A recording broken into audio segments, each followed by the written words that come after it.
Ya que los jóvenes de tiempo, eso es lo que les gusta nada más.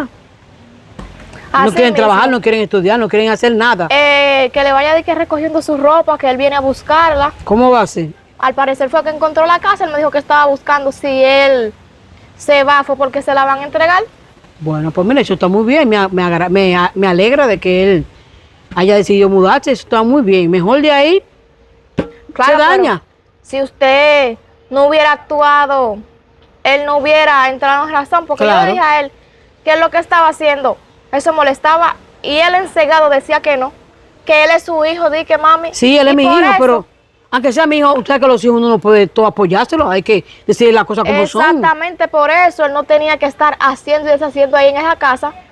Aunque lo hagan, pero hay que hacer la cosa discreta, no hay que Claro, estar no, con no, esa no. bulla. En que lo haga, pero en una privacidad, no lo haga así. Exacto. Una casa, tú ves, ahora él con su casa, él puede hacer ya virito online, porque ya él vive solo con su esposa, tú ves.